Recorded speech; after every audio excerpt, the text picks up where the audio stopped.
100 రోజుల పాలనలోని వైఫల్యాలను ఇచ్చిన హామీల నుండి ప్రజలను డైవర్ట్ చేయడానికి లడ్డు వివాదం తీసుకువచ్చారని మాజీ మంత్రి గుడివాడ అమర్నాథ్ అన్నారు. తిరుపతి లడ్డు ప్రసాదంపై కూటమి ప్రభుత్వం చేస్తున్న అసత్య ప్రచారాలను ఖండిస్తూ నల్ల కండువాలు ధరించి వైసీపీ నేతృత్వం విశాఖలోని ఎన్జీవీఎంసీ గాంధీ విగ్రహం వద్ద నిరసన చేపట్టారు. అనంతరం అక్కడి నుండి నిరసన తెలుపుతూ నడుచుకుని జీవీఎంసీ కౌన్సిల్ మీటింగ్ కు వెళ్లారని సందర్భంగా అమర్నాథ్ మాట్లాడుతూ కలియుగ దైవమైన వెంకటేశ్వర స్వామిని కూడా వాడుకుంటున్న పరిస్థితి రాష్ట్రంలో ఏర్పడడం దురదృష్టకరమన్నారు.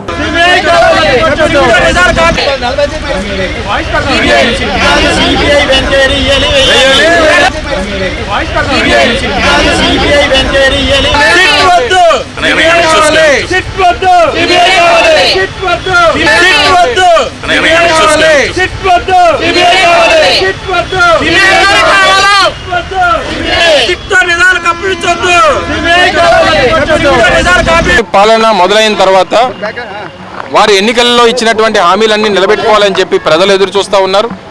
నిలబెట్టుకోవాలని చెప్పి ప్రతిపక్షంగా మేము డిమాండ్ చేస్తూ ఉన్నాం. ఈ క్రమంలో ఏ ఒక్క హామీని కూడా నిలబెట్టుకోకుండా అనేక అంశాలు ఈ ప్రభుత్వానికి ఎదురవుతున్నటువంటి సమయంలో మొన్న జరిగినటువంటి విజయవాడలో వచ్చినటువంటి వరదలు కేవలం ప్రభుత్వం తాలూకా నిర్లక్ష్యం వల్లే జరిగిందనేటువంటిది అందరికీ అర్థమవుతా ఉంది. ఒక పక్క స్టీల్ ప్లాంట్ ప్రైవేటీకరణ జరుగుతూ ఉంది అనేటువంటి దాని మీద ఈరోజు కూటమి ప్రభుత్వం మాట్లాడేటువంటి సాహసం కానీ ధైర్యం కానీ చేయట్లేదు. వారు చెప్పేటువంటి అమరావతి రాజధాని ఏ రకంగా మనం వరదల్లో మునిగిపోయిందో చూసాం.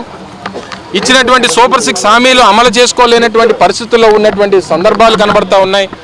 వీటన్నిటి నుంచి ఏ రకంగా తప్పుకోవాలనేటువంటి పరిస్థితి వచ్చినప్పుడు దానికి చివరికి దేవుణ్ణి కూడా వాడుకునేటువంటి స్థాయికి ఈరోజు రాష్ట్ర ముఖ్యమంత్రి చంద్రబాబు నాయుడు గారు దిగజారిపోయారు. కేవలం రాష్ట్రంలో ఉన్నటువంటి అనేక సమస్యల్ని వారు ఇచ్చినటువంటి హామీల్ని వాటన్నిటిని కూడా పక్కన పెట్టేటువంటి దానికి డైవర్షన్ పాలిటిక్స్ అనేటువంటిది ఆయన తీసుకున్నాడు. మనందరూ తెలుసు, మాయిల్ పకీర్లు ఉంటారు, ఉన్నది లేనట్టుగా లేనిది ఉన్నట్టుగా చూపించడం. ప్రపంచ ప్రఖ్యాతిగాంచినటువంటి పీసీ సర్కార్ మెజిషియన్ మనందరికీ తెలుసు, జాదూ గారు అంటారు. సో అటువంటి వ్యక్తి ఏ రకంగా లేనిది ఉన్నట్టుగా ఉన్నది లేనట్టుగా చూపిస్తాడో ఈయన కూడా ఉన్నది లేనట్టుగా లేనిది ఉన్నట్టుగా చూపించేటువంటి ప్రయత్నం చేస్తూ ఉన్నారు. 2014-19 మధ్యలో ఈయనే ముఖ్యమంత్రిగా ఉన్నాడు. మరి అప్పుడు 16 సార్లు నెయ్యి లారీల్ని వెనక పంపించినటువంటి సందర్భాలు ఉన్నాయి. మరి అప్పుడు ఏం కలిసిందో చెప్పాలి చంద్రబాబు నాయుడు గారు. సో ఏదున్నా సరే ఇది హిందువుల తాలూకా సెంటిమెంట్తో కేవలం ఆంధ్ర రాష్ట్ర ప్రజలే కాదు, ప్రపంచవ్యాప్తంగా ఉన్నటువంటి హిందువులందరి తాలూకా మనోభావాలతో ఈరోజు చంద్రబాబు నాయుడు గారు ఆడుకుంటూ ఉన్నారు. సో దీని మీద సిబిఐ ఎంక్వైరీ జరగాలని చెప్పి వైఎస్ఆర్ కాంగ్రెస్ పార్టీ డిమాండ్ చేస్తూ ఉంది. అనేక రాజకీయ పార్టీలు కానీ అనేక మంది పెద్దలు కానీ డిమాండ్ చేస్తూ ఉన్నారు. అందులో భాగంగానే ఈరోజు విశాఖపట్నంలో గ్రేటర్ విశాఖ మున్సిపల్ కార్పొరేషన్లో ఉన్నటువంటి కార్పొరేటర్లు అందరూ కూడా ఈరోజు గాంధీ విగ్రహం దగ్గర ఒక నిరసన కార్యక్రమాన్ని ఏర్పాటు చేసి సిబిఐ ఎంక్వైరీ డిమాండ్ చేస్తూ ఈ కార్యక్రమాన్ని ఏర్పాటు చేయడం జరిగింది.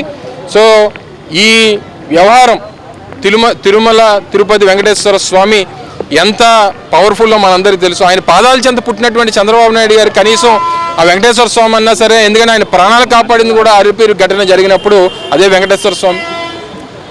చివరికి ఆయన కూడా రాజకీయాల్లోకి లాగేటువంటి స్థాయికి తీసుకొని వచ్చారు.